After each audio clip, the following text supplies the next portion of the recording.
Alrighty, so I wanted to look at body-worn cameras. The reasoning behind it was my major is criminal justice, my minor is forensic science, and we've been using body-worn cameras recently, like since 2016, but there's so little research done on them. And as of 2021, this like range is per officer, like per camera that they're implementing, saving like the footage and everything. So it's a lot of money that's being invested into these body worn cameras. And then also just with the Black Lives Matter movement and all the police brutality, I want to know like is this going to decrease police brutality and increase citizen compliance, or are we kind of just wasting our time? Because I don't know if you guys have ever seen body worn camera footage, but it is terrible, horrible. So my research question that I started with was, do police officers act differently when wearing one? And my hypothesis that I came up with was that police officers and citizens act differently when there's a presence of a body-worn camera because they know they're being recorded. So I did a retrospective study, had very little access to police records of brutality and body-worn cameras, and because of the pandemic, I couldn't really go talk to people.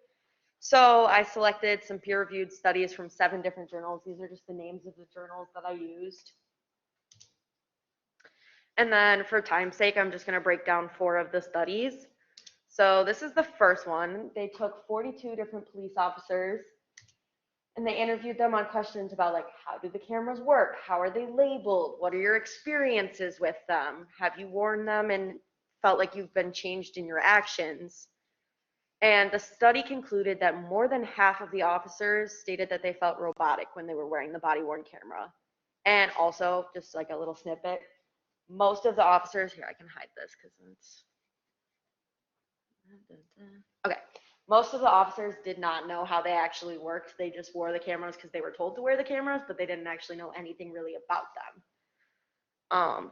So this study supported the hypothesis that officers are acting a little differently, even if it's not drastically.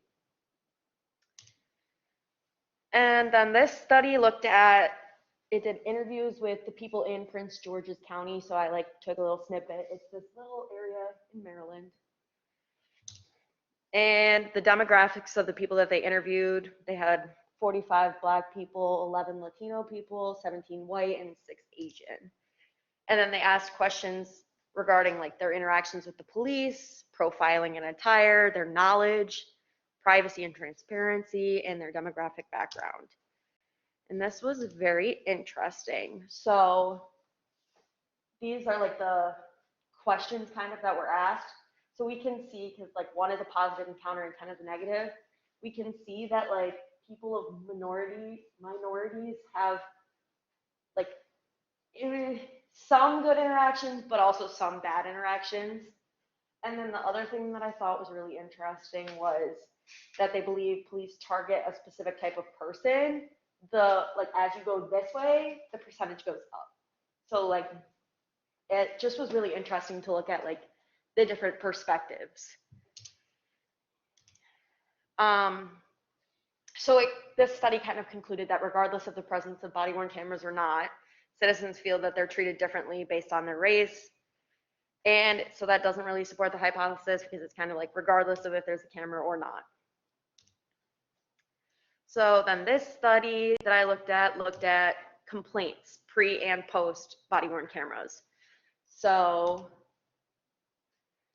like so this was citizen complaint reports. They went down 16.5%, and then use of force went down 11.5%. So it would appear that it causes a decrease in citizen complaints, and that supports the hypothesis, but I don't know, I'm still kind of skeptical on it because there is so much not known about them that there could be other factors here that weren't discussed that could be leading to the decrease. And this last study that I looked at, it's not the last study, but the last study I'm going to talk about, looked at arrests, use of force incidents, field contacts, citations, complaints, assaults on officers, and nonviolent resistance. And they just took, again, pre-body-worn cameras, post-body-worn cameras, and looked at the percent change.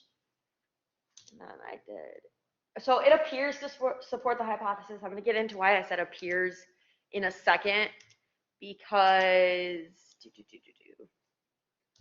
so the percent change here